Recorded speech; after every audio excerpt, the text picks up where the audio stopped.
These nurses are filling out their patient charts after a long day's work, just as nurses working for the Volunteer Nurses Association have done in Oklahoma County for the last 25 years.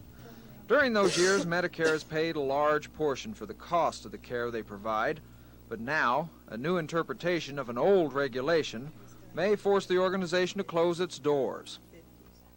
Without other adequate funding to make up for the difference, and since we do run on such a tight budget, we just might have to stop providing services to the patients we presently see in Oklahoma County. Medicare cites a loophole in regulations. Private donations given to the organization for specific groups, such as cancer patients, for instance, will not be made up by the government. They were before. And now auditors are going into old records and may come up with $50,000 more in overpayments. If that happens, the organization will fold, and 2,000 needy patients will have to go to the more expensive hospitals for care, which means even higher charges to the taxpayers through Medicare. Ted Brown, Action 4.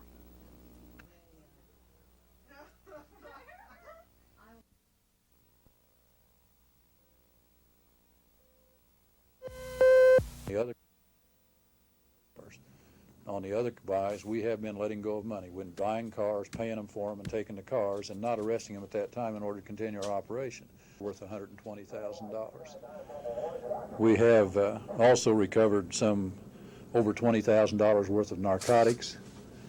And another thing which is really critical, we've recovered a roll of car titles, 50 car titles. These car titles are being used by the car thieves to title the stolen cars, which are then shipped out of state. They use the bogus Oklahoma title in the new state to get a new title, and they end up with a legitimate title from some other state with the stolen car. We have, again, as I said, we've confiscated the narcotics and the car titles. This operation would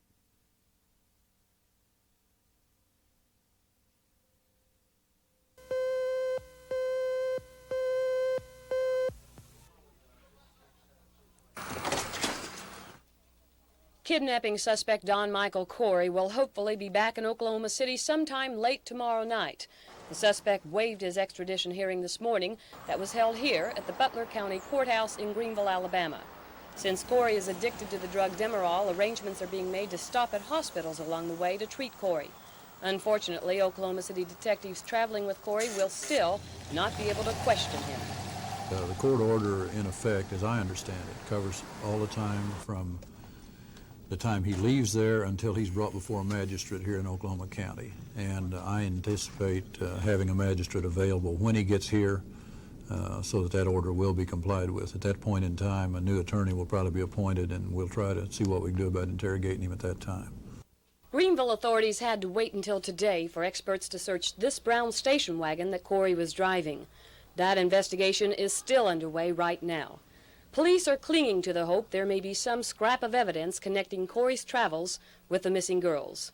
Meanwhile, Oklahoma City police are reproducing a picture from Channel 4's video so that newspaper pictures can be distributed throughout the southeastern states.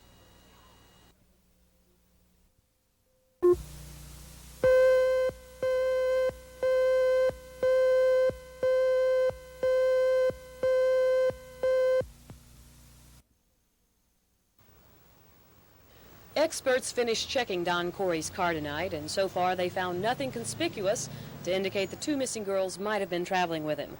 Oklahoma City detectives say it appears Corey had been living in his station wagon. They found a variety of articles, including clothes, suitcases, a woman's cosmetic bag, a sleeping bag, and photo albums, but no pictures of the girls. Detective Ray Lira said tonight that he and Detective Robert Holtz will leave in the morning to drive Don Corey back to Oklahoma. The suspect is charged with 2 counts of kidnapping.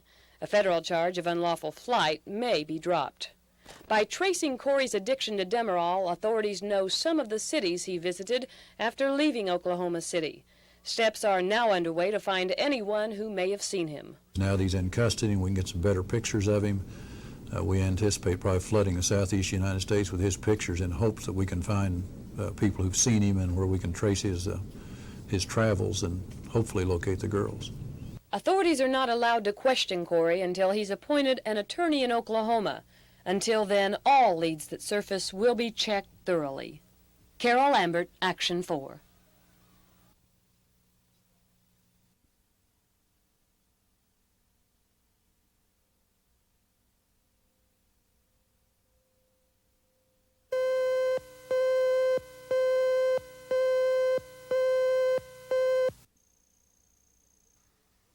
If a picture is worth 1,000 words, then a sign must be worth 1,000 sales. Signs offering steak, pizza, hamburgers tempt passing motorists on the Broadway extension in Edmond. The sign is almost as important as the product, or so some say. In short, the sign is considered a must by businessmen.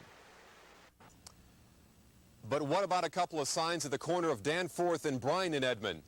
Doesn't seem to be a problem until you consider the Kicking Bird Golf and Country Club is right across the street from that lot. Some $200,000 houses are within a stone's throw. The Edmond City Council says the company that wants to build a convenience store on that lot can forget about the signs. Signs are becoming a problem in Edmond, but the city planner says that is going to change. Big thing is Bob Schiermeyer says the city council is going to consider an ordinance to limit the spread of signs in Edmond. The stricter control, hopefully the idea will be to fit the signs into their setting much more carefully, keep them scaled down, and keep the number and clean up the appearance of the street as you drive along the street. Fewer and smaller? Fewer and smaller. Along with the size and the number of signs, the council is to consider which types of signs to allow. Also their location and lighting. Edmond may not be free of signs, but at least they'll be in front of stores, not the golf course. Larry Otis, Action 4, Edmond.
The search for Charlotte Kinsey and Cinda Pallett led to this composite drawing of the man they were last seen with on September the 26th. Shortly after police had the sketch, this picture was found on a lost ID badge at the Oklahoma State Fair. The man in the photograph was then identified as 36-year-old Don Michael Corey. After a warrant for his arrest was issued, he was taken into custody at the police station in Greenville, Alabama. There are a lot of unanswered questions about the man locked up in the county courthouse. Police want to think they have the right man in custody, but do they? They still have no confirmed sightings linking Don Corey with the disappearance of the two Oklahoma City girls. In addition, some facts just don't add up. For example, why would a man wanted for kidnapping walk into the police station in Greenville, Alabama? But, on the other hand, why did he tell the minister in that town he needed help for his wife and 2 daughters? Finally, there's the car to look at. The man the boys saw leaving with the girls here in Oklahoma City said he was driving a Grand Prix Pontiac. But yet when they arrested Don Corey in Greenville, Alabama, he was driving his own brown station wagon. This morning after Corey's arraignment, I asked District Attorney Bob Macy how strong he feels the case is against Don Corey. I'd prefer not to comment at this time I think it would be improper for me to comment as to the nature of the case at this time. Today, the case was turned over to the Oklahoma City Homicide Division because of the length of time that Charlotte Kinsey and Cinda Pallett have been missing. Hopefully, Homicide can now surface some new evidence or leads that can definitely link Don Corey to their disappearance. Carol Lambert, Action 4 at the Oklahoma County Courthouse.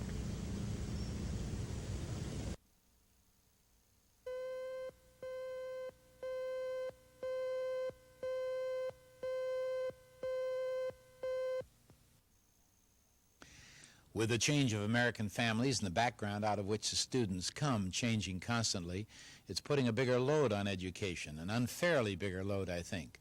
As I pointed out in my talk to the teachers, 1/2 of the children born this year in the United States will be in a one-parent household before they get out of high school, which means they will not be living the traditional American family life with a working father and a mother at home. In fact, 50% of the homes in America today, both the husband and the wife work, and we have millions of children who come home to a house where they're called latchkey children. This makes a difference in the attitude of the children in school. They are more permissively handled at home. They're given too much, too soon, too easily, and so it's harder for the teacher to expect them to live up to the responsibility and to have more rules. So, do you feel that teachers set a good example by striking? No, I don't. I happen to be the minority, perhaps, among at least the liberal element of political thinkers today in feeling that unions cannot proliferate and interrupt community services with impunity. And I put teachers right along with the traffic controllers. Your personal family has been struck by tragedy involving drugs. Yes. For the thousands of viewers that we have out there that face a potential trauma the same way, do you have any words that you could say to them? I think the most important thing I could say to parents is, first of all, spend some time with your children. I mean valuable time, not empty time. Listen to them. Ask them their opinions about things, not in an interrogating, inquisitorial way, but raise subjects of ethics and morality and drugs and sex and see what they think, or encourage them when they're in trouble to come and talk to you. Not that you'll agree that they're right, but that you'll try to work it out. Don't put yourself on a pedestal and put them on a pedestal so each side is unable to communicate. Then the next thing I would tell parents is learn about drugs. Every one of you owes it to yourself to get a book or a pamphlet and find out what is the real story about drugs so that you're aware of what's going on. So there's still a great deal of ignorance among many, many people as to what drugs do and how prevalent they are and where they come from and how they act and so forth. Third, I would know where my child was and with whom he was, especially when he gets up into the 13, 14, and 15-year category. We have to do what Carol Burnett says, and that is occasionally let our children say, "We hate you."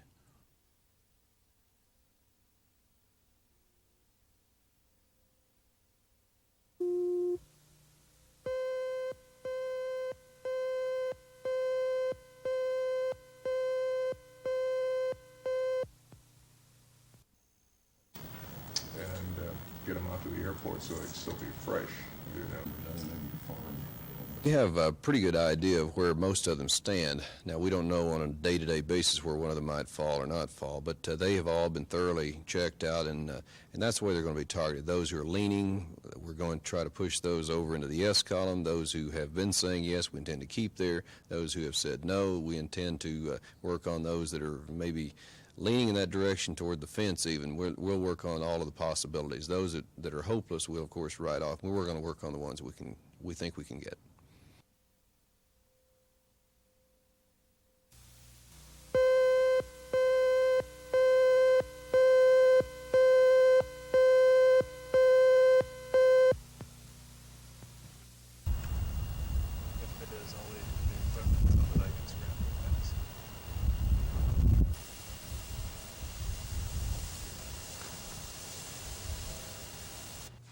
Poignantly as the interests of the two institutions. We can best share with the council what does concern the citizens that surround this site, and that by our engaging in a dialogue with them, we can address issues that are of particular concern. And we don't think we're going to have any problem if they are sincere in not wishing to impact the residents.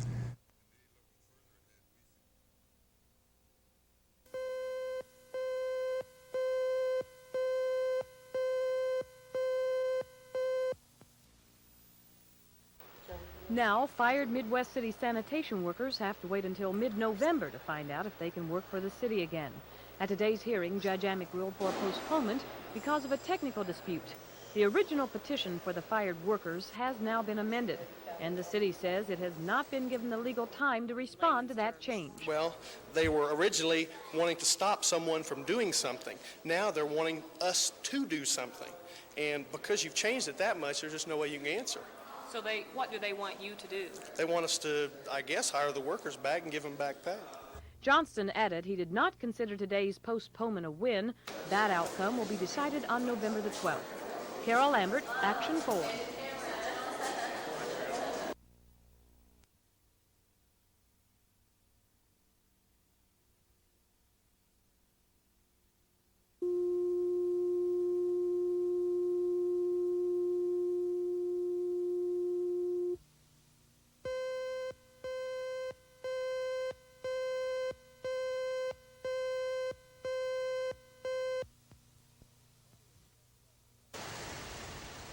The body of a young black male was found by a man walking along South Portland early this afternoon. The body was in a ditch and partially decapitated. At first, police were unsure how the man had been killed, but investigations at the scene suggest the victim had been involved in a hit-and-run accident while walking beside the road. Since we arrived out and were initially going to possibly work it as a criminal case, though, but we discovered some other things out here, such as a tennis shoe that was down from the body quite a ways, like it would have been thrown there from impact, and a comb and things like this. Police say it was difficult to determine how long the body had been beside the road. They said the body was cool, but that today's weather could have counted for that. The victim has not been identified. Charles Schnitzer, Action 4.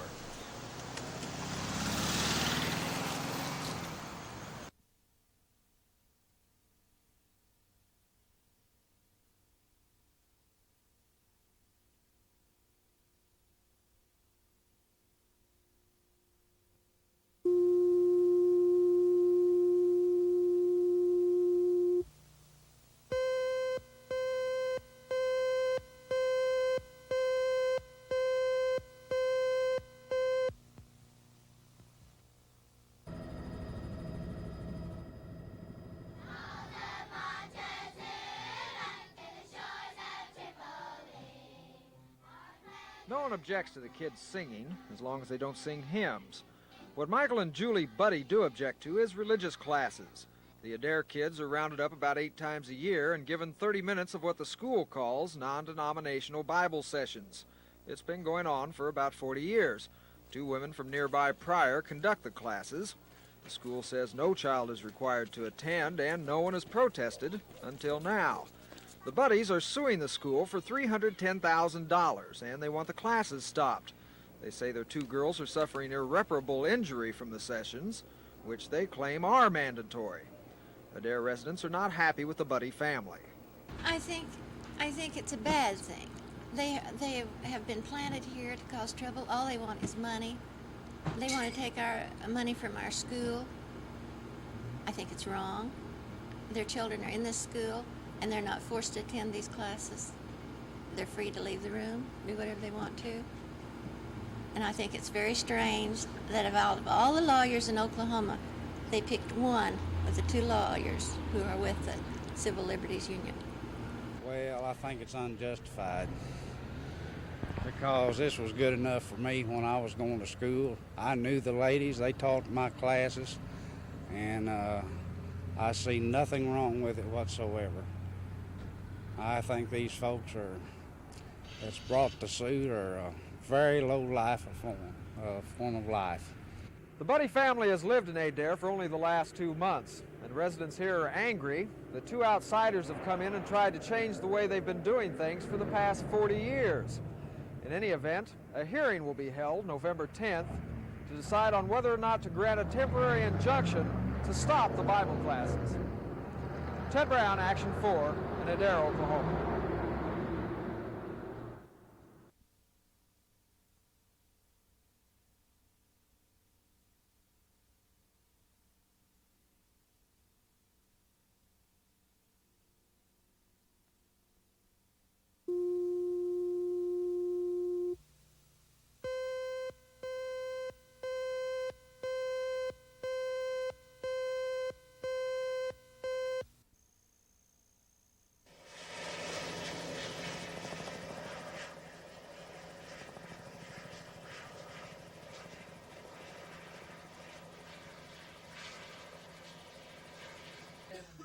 feasible and can be supported by all parties involved. Telephone list. We're in an area in the Anadarko basin where a lot of the recent blowouts have occurred. We're dealing with higher pressures than we've had and experienced in the past. One thing that we're looking at is a recommended procedure that we as the division would recommend to companies, particularly in the H2S gas area in 11 counties in Oklahoma that have that problem. We'll recommend a procedure that we suggest that they might want to use.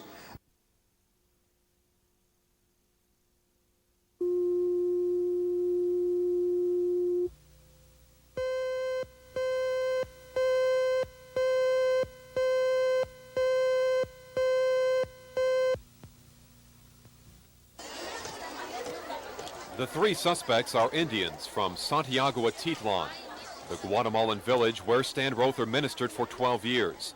His ministry ended July 28th when three unknown assassins broke into the mission rectory in the middle of the night and shot the priest to death.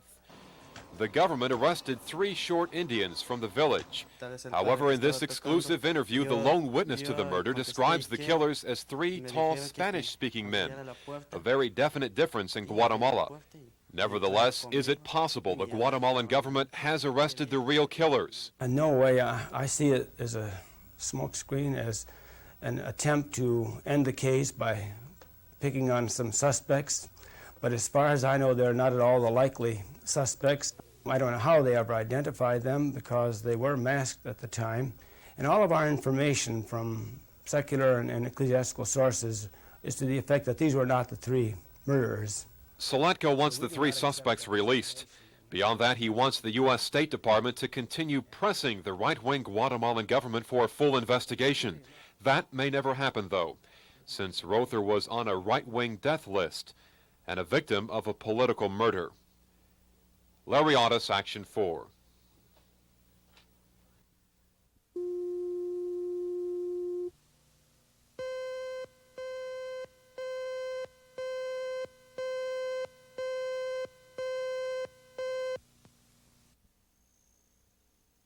Since the early 60s, the nation has seen an increase in drug and alcohol addiction among kids 16 years and under. It's no secret that many grade school and junior high students have tried or now smoke marijuana regularly. In some cases, this has led to their dependency on even harder drugs. To fight this spreading disease of drugs and alcoholism among the nation's youth, treatment centers for adolescents have sprung up across the nation. Today, representatives from the Comprehensive Care Corporation went before the State Health Planning Commission to get approval for a 59-bed psychiatric hospital that would specialize in treating adolescents with drug problems. They feel the facility is needed in Oklahoma City. We're talking about a program that would treat adolescents with chemical abuse problems, alcohol, drugs, and work with the family, and so that they can continue to be productive after treatment, rather than to continue the problem into their adult lives and have it affect their family lives and their lives from that point forth. That's what we're trying to do. Now, Wayne, you feel that your facility would offer a service that is not currently given in Oklahoma City? That's correct, yes. But opponents attack CompCare, saying that the quality of the care they propose is not sufficient. We don't believe that that this project should not be built because there isn't a need for adolescent treatment beds, but we feel that there's a need for quality beds, and what we determine as a part of quality is a qualified and complete family therapy program. The CompCare proposal does not include family therapy, only family education, and we think that that's a major concern from our perspective. We feel a community responsibility to promote quality facilities. After a lengthy discussion by the proponents, opponents, and commission members, the request for the new hospital was turned down. The main obstacle was that CompCare wanted to license the new facility as a psychiatric hospital. The commission pointed out that nearly 30% of psychiatric beds in the city are not currently in use. Carol Lambert, Action 4.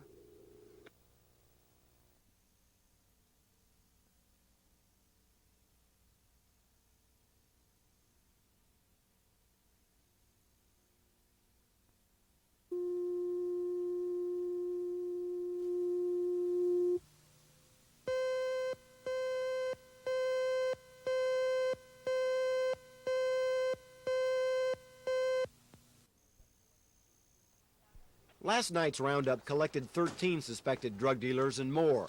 Undercover officers had been buying Quaaludes, PCP, cocaine, and marijuana from the dealers for 6 months. But they waited until last night to bust all of the suspects at once. Police feel confident the raid will dry up drugs and more, at least for a while.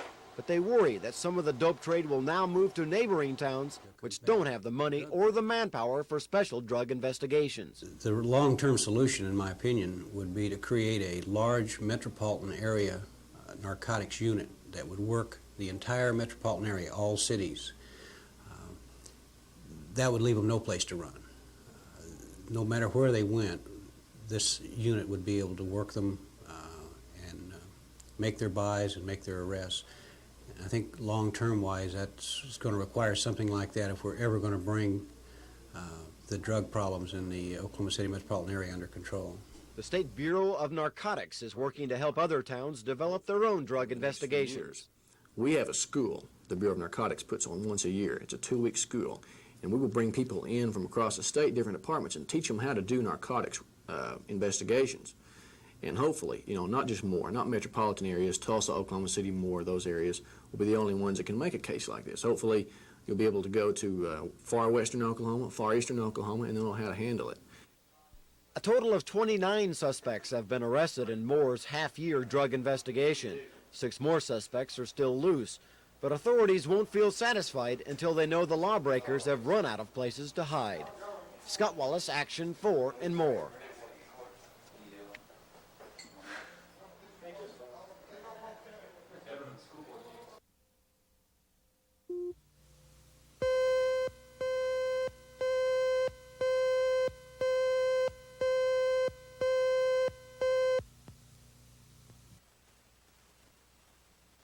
I'm Charles Schnetzer. The Berry House Detention Center on Classen Boulevard houses juveniles before they go to trial. It's rare that the Berry House detains a suspected murderer. There are a few juvenile murder cases to trial, and some of those are tried as adults. But even if a juvenile is tried as an adult, the question arises, should he be sentenced as an adult? District Attorney Bob Macy says it all depends on the circumstances. I have found that there are some people who at age 16 or 17 constitute such a danger to society that the death penalty would be appropriate even at that young age. However, I think we're going to have to scrutinize every case very carefully. But other people fear that executing juveniles could set a dangerous precedent. If the court once gives a stamp of approval for Edding's death, then we'll see other prosecutions and other death penalties sought for other juveniles. Where do you draw the line? Do you draw it at 17? Do you draw it at 12? Obviously, we're shocked when we say a 10-year-old child was executed in this country. But is it more shocking that, or less shocking that someone is 17? I mean, where's the dividing line? It's a waiting game for juveniles as young as these who are on death rows across the country. In effect, the High Court will have to decide if they deserve another chance or if they're beyond rehabilitation. Both sides of the issue will be waiting for the decision. Charles Schnetzer, Action 4.